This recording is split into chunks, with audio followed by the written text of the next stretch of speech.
यदि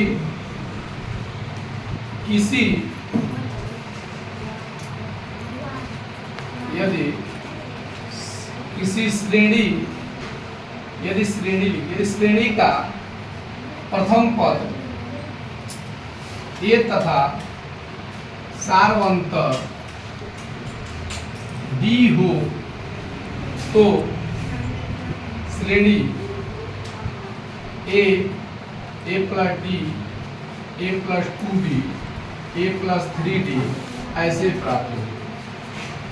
और लास्ट में मिलेगा ए प्लस n माइनस 1d। इसी को श्रेणी का nवां पद Pn या An बराबर a plus n minus 1 into D. ये आपके लिए इतना ही है आप लोगों में। और आपके किताब में जो प्रश्न है बहुत आसान है। प्रश्न है 5.1 का। 5.1 का लिखते रहो। 5.1 का पहला क्वेश्चन है, कह रहा है निम्नलिखित में प्रत्येक समांतर श्रेणी के लिए प्रथम पद और सार्वंतर लिखिए। प्रथम पद और सार्वंतर ज्ञात करना है, तो आप वो श्रेणी लिखिए। बोल बात नहीं हो। ये श्रेणी है 3 minus 2, 3 minus 2, minus 7, minus 12 dot dot dot. तब कह रहा है इसमें क्या आपको बताना है, प्रथम पद और सार्वंतर बताना है।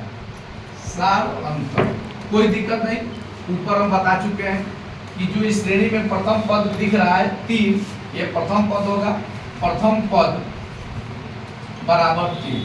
सार्वंतर मतलब सार्वंतर डी होता है। डी मतलब T2 माइनस T1, यानी दूसरे पद से पहले पद को घटा दें। दूसरा पद -2 माइनस पहला पद 3 बराबर -5। ये आपका हो गया प्रथम पद और सार्वंतर। तो ये पूरा जो है फर्स्ट जो है आप ऐसे लगा लीजिए। तीसरा क्वेश्चन देख लीजिए, सही में दिया है। तीसरा है 5 सही 1/2, फिर दिया है 9 सही 1/2, फिर दिया है 13 सही 1/2, फिर दिया है 17 सही 1/2। कोई दिक्कत नहीं, प्रथम पद आपका यही मिल जाएगा। प्रथम पद जो पहले ही है 5 सही 1/2, मतलब 5 दूनी 10 1 11/2। अब सार्वंतर इसका निकालना है। सार्वंतर D इक्वल टू होता है T2 माइनस T1। T2 कितना है 9 सही 1/2 माइनस 5 सही 1/2। आप चाहें तो एलसीएम दोनों का बराबर है, आप निकाल सकते हैं। 9 दूनी का 18 19/2 माइनस 5 दूनी 10 11/2, और 9 में से 1 जा 8, यानी 8/2 बराबर 4। 2 चौको इसका सार्वंतर जो है 4 मिल जाएगा। तो इस तरह से आप 5.1 का आज क्वेश्चन जो है आप सॉल्व करेंगे। इसी का दूसरा क्वेश्चन लिखिए, बहुत आसान है, इसको लिखना है लिख लीजिए। ये जो है इसका दूसरा क्वेश्चन है और ये इम्पोर्टेंट है। एक नंबर में आएगा, इससे ज़्यादा नहीं आएगा। आपकी बोर्ड परीक्षा में 1 नंबर में आएगा। 1 नंबर का क्वेश्चन है, आप नोट कर लीजिए। फिर उसके बाद अगला है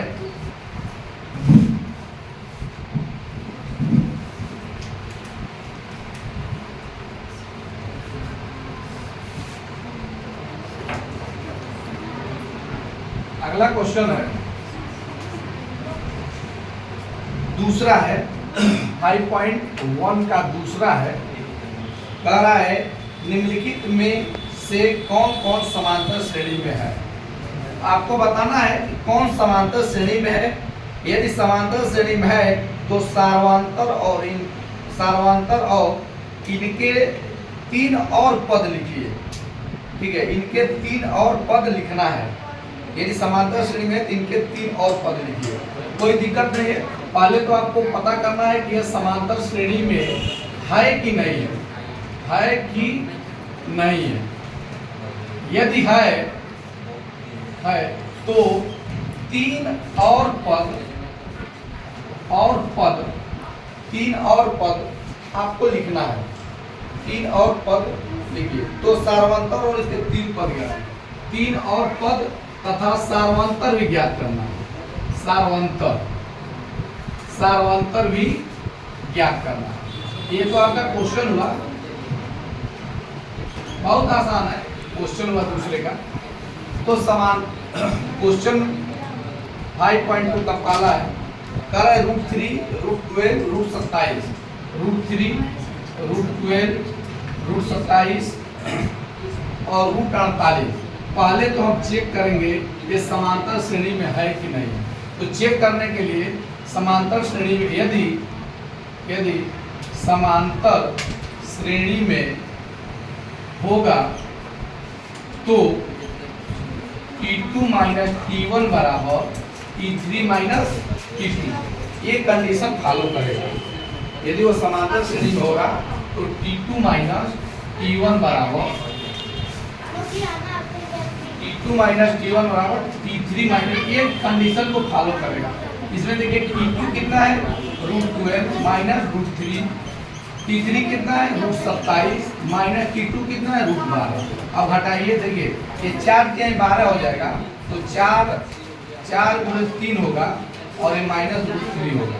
ये 4 बाहर आएगा तो 2 निकल जाएगा, अंडर रूट 2 होगा, √3 माइनस √3, ये बराबर चलेगा। √3 इसमें से कॉमन लेंगे तो 2 माइनस 1 मिलेगा, एंड 2 में से 1 हटाएंगे तो √3 मिलेगा।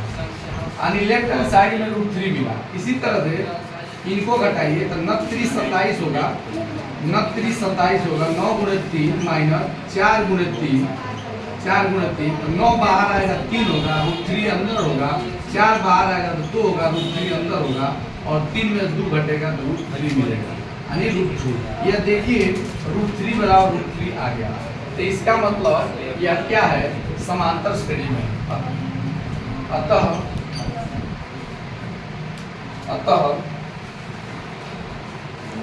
ये समांतर श्रेणी में है। ठीक है, समांतर श्रेणी में जब पता चल गया तो आपको पता भी चल गया होगा कि इसका सार्वंतर कितना है। T2 माइनस T1 √3 आया है तो सार्वंतर भी कितना आएगा, √3 ही आएगा। अतः सार्वंतर बराबर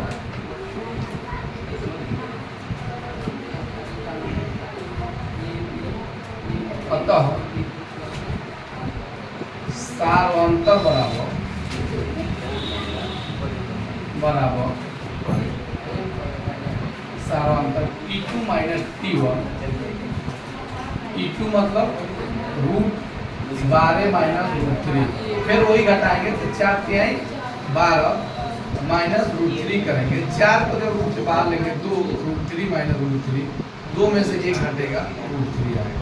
सार्वंतर हो गया √1, सार्वंतर भी मिल गया। देखिए इसमें कह रहा है या नहीं है, सार्वंतर में कह रहा है 3 पद और ज्ञात कीजिए। इसमें कह रहा है सार्वंतर और इसके 3 पद और लिखिए। 3 पद और लिखने का मतलब है इसका जो दूसरा क्वेश्चन है,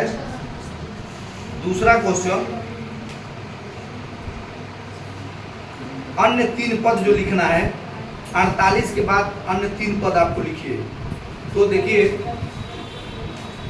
अन्य 3 पद जाते हैं, इधर का भी जाते हैं। अन्य 3 पद ज्ञात करना है। अन्य 3 पद √48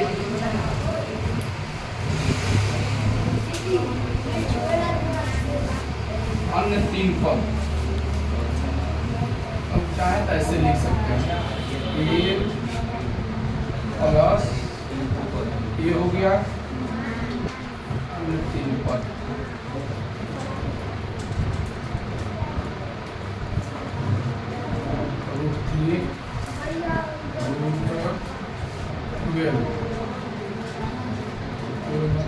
√3 से जोड़ा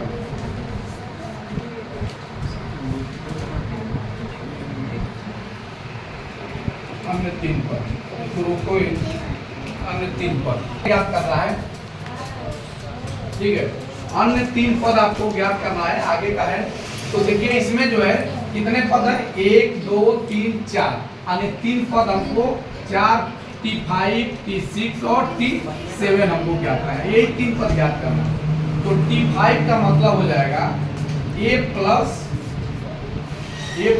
4 है, a plus d 2d 3d 4d, ये कम होता है। T5 मतलब a plus 4d, T6 a plus 5d, T7 a plus 6d। आप कहेंगे कहाँ से आ रहा है, तो आपको पता है Tn equal to a plus n minus 1 into D.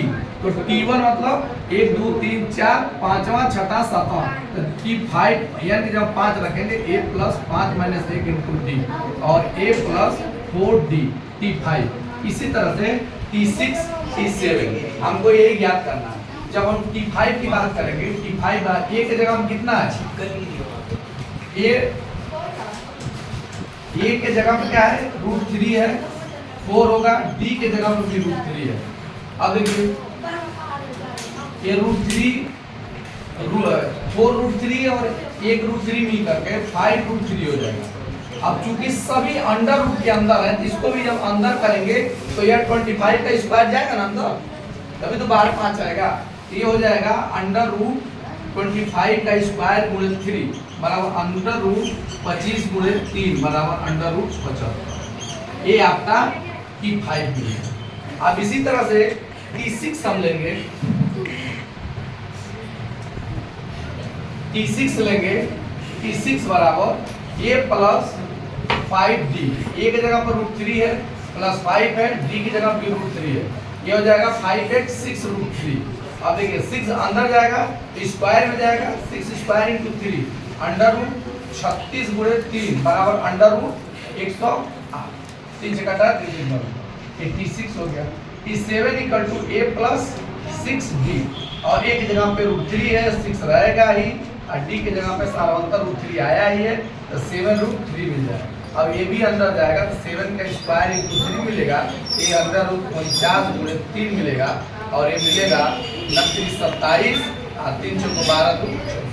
ये आपके लिखेंगे। अतः अन्य 3 पद बराबर, यहाँ से लिखेंगे कहाँ गया, √75 कामा फिर √108 कामा फिर √107।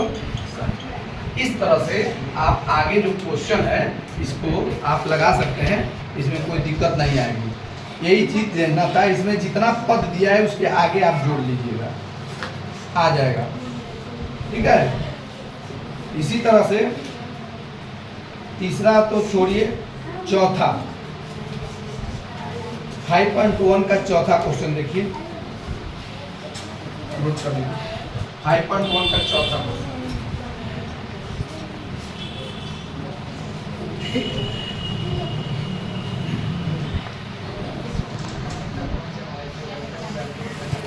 फाइव पॉइंट 1 का चौथा क्वेश्चन है, कह रहा है कि दी हुई एपी के प्रथम पद लिखिए जबकि प्रथम पद ए और सार्वंतर डी है। ए दिया है, प्रथम के प्रथम 4 पद लिखना है, और आपको दिया है ए और डी दिया है। क्वेश्चन नंबर 4 जो है कह रहा है प्रथम 4 पद लिखिए जबकि a बराबर 10 और d बराबर 10 दिया है। तो 4 पद लिखना है। क्या पद लिखना है? 4 पद आपको लिखना है। आपको 4 पद लिखना है। तो प्रथम 4 पद, एक पद तो a बराबर 10 और d दिया है, तो जो हम लेंगे समांतर श्रेणी के पद लेंगे, जो समांतर श्रेणी के पद क्या होता है, a plus d, a plus 2d, a plus 3d। इस तरह से हम 4 पद लिए, 1 2 3 और 4। तो प्रथम 4 पद जब हम लिए हैं तो प्रथम a बराबर 10 दिया है। a प्लस डी, a बराबर 10 धन 10 मिलकर के कितना हो जाएगा 20। फिर a प्लस 2d लेना है तो 10 धन 2 गुणे 10 बराबर 30 और a प्लस 3d लेना है तो 10 धन 3 गुणे 10 बराबर 40। इस तरह से आप उसका पद हो गया